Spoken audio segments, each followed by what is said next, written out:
Olá pessoal, estamos de volta agora para a segunda parte da nossa videoconferência sobre gestão documental voltada aos municípios.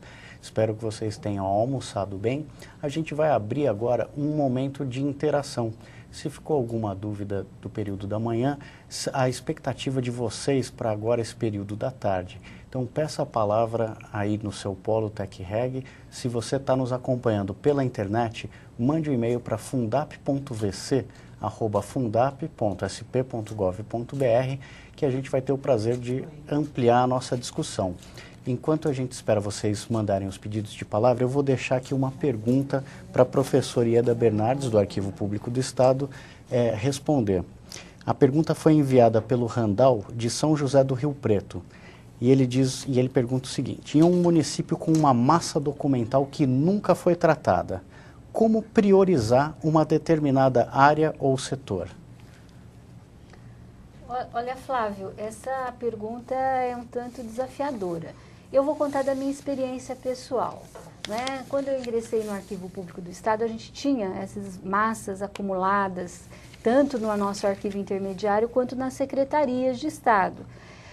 E o que eu percebi? Eu percebi que não adiantava eleger um órgão para priorizar, para iniciar o trabalho, se eu não tivesse os critérios previamente. Então, qual foi a minha prioridade? A minha prioridade foi elaborar os estudos necessários para construir uma tabela de temporalidade de documentos.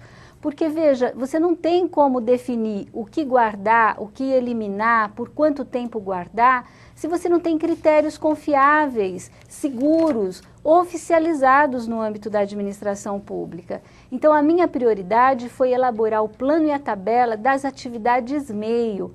Isso acabou resultando na nossa tabela, que foi oficializada em 2004 pelo Decreto 48.898 e que para nós é uma referência, porque também definiu uma metodologia de como construir os planos e as tabelas das atividades fim. Ok, professora Hilda, obrigado pela resposta. Agora a gente vai conversar com o polo aqui da Grande São Paulo, o polo da Fundap. Então, passo a palavra para o polo Fundap. Boa tarde, eu sou o Daniel, represento a Prefeitura de Cajamar. Muito foi se falado sobre a conexão e como fazer o planejamento de descrição de destruição do equipamento, no caso dos arquivos, como fazer o controle. Eu acho que o principal aqui é que a Prefeitura tem sempre um procedimento, uma maneira de trabalhar. Então tem sempre que se levar isso em conta. Por exemplo, na Prefeitura de Cajamar está se fazendo um projeto, se manter muito parte desse material online, pela internet. E eu queria saber, aí de vocês, o quanto essa internet pode ser valorizada nesse serviço, nessa gestão documental, e em quanto volume de papel a gente pode ser retirado nessa questão. Passo a palavra. Obrigado, então, ao amigo de Cajamar. A gente vai tratar no período da tarde especificamente sobre a relação da digitalização, das tecnologias e a relação com liberar espaço, a poder, poder liberar espaço com material de arquivo, com os documentos dos arquivos municipais. Professor Ieda, o que mais que a gente pode complementar em relação a essa dúvida do nosso amigo de Cajamar? Olha, eu pediria um pouquinho de paciência só para o Daniel, porque de fato esse tema vai ser bastante aprofundado daqui a pouco, né, quando a gente tratar de digitalização. Eu só queria esclarecer um aspecto, quer dizer, a tecnologia não nos desonera de pensar sobre os documentos. Então você pode digitalizar, você pode pensar formas de disponibilizar as nossas bases de dados online, né, nos portais nos portais de transparência dos municípios, mas o fato é que para a gestão documental de fato acontecer, a gente precisa de saber qual o valor que os documentos têm para a administração pública. E para isso é preciso fazer a avaliação documental que vocês verão em seguida com a professora Hilda. Então a tecnologia é muito bem-vinda, ela otimiza os nossos processos, ela disponibiliza grandes volumes de informação para um grupo, né, para a sociedade como um todo, de forma bastante ampla. publiciza os atos da administração pública, mas isso não nos desonera de pensar os critérios e de formular as normas e os procedimentos técnicos. Ok, obrigado, professor Ieda. Então, agora na parte da tarde, a gente vai falar sobre a política de gestão documental e os instrumentos que a gente tem para poder realizar, para poder implementar efetivamente a gestão documental. Para falar sobre isso, a gente tem a contribuição aqui no estúdio da professora Hilda de la Torre, que é diretora técnica do Centro de Gestão Documental do Arquivo Público do Estado de São Paulo. Boa tarde, professora Hilda. Boa tarde, Flávio, e boa tarde a todos que estão nos assistindo.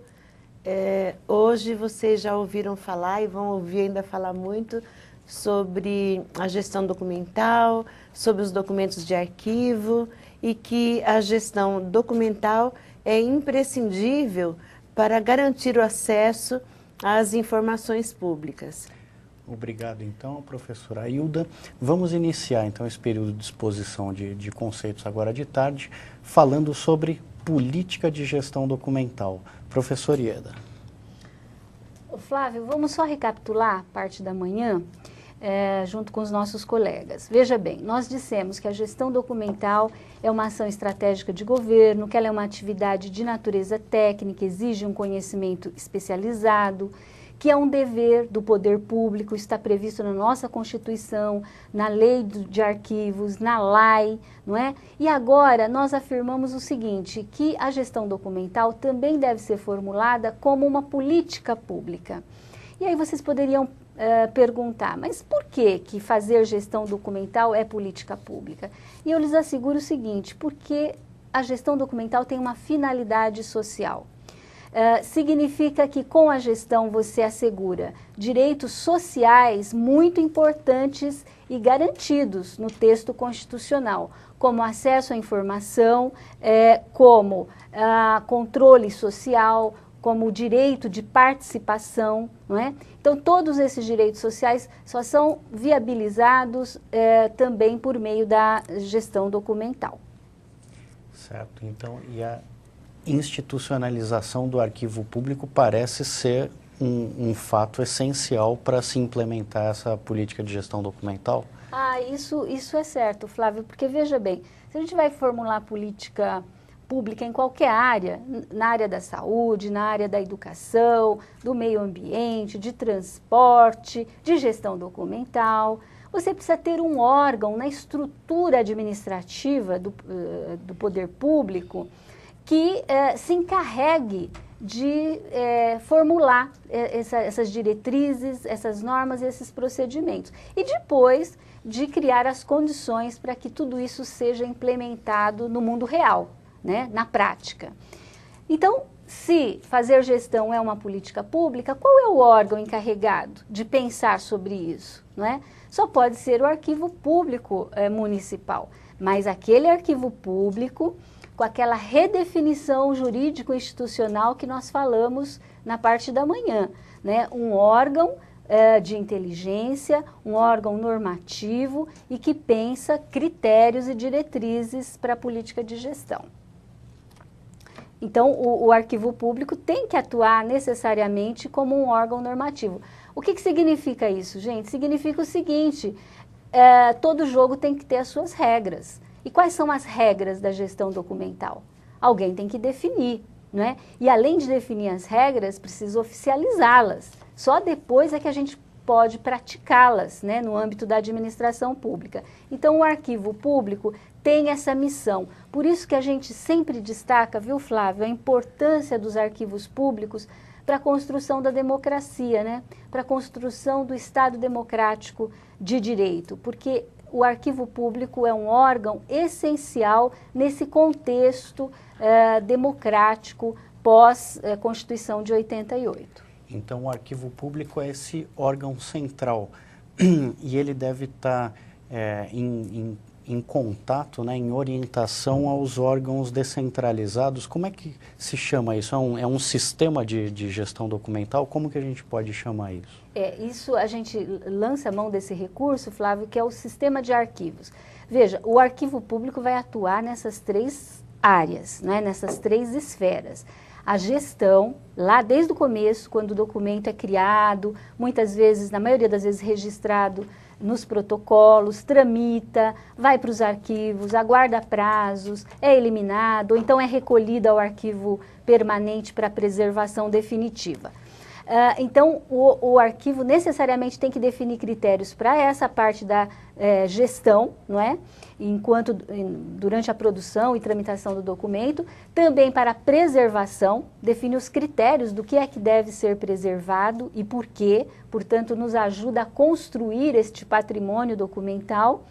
E os arquivos também podem colaborar e muito para definir a política de acesso aos documentos e informações. Eu queria destacar aqui, Flávio, só como exemplo para os nossos colegas, o decreto que instituiu o Sistema de Arquivos do Estado de São Paulo, o decreto 22.789, vejam, gente, de 1984, 4 anos antes da chamada Constituição Democrática ou Cidadã, que é de 1988. Então, antes da Constituição assegurar acesso à informação, São Paulo foi pioneiro em instituir um sistema de arquivos, e um dos objetivos desse sistema de arquivos, além de fazer a gestão, harmonizar as diversas fases, né, pelas quais os documentos passam, preservar o nosso patrimônio documental de valor permanente, olha, que coisa mais inovadora, o nosso decreto de 84 dizia: o sistema de arquivos deve assegurar o acesso aos documentos públicos. Isso num momento em que ainda não se falava disso.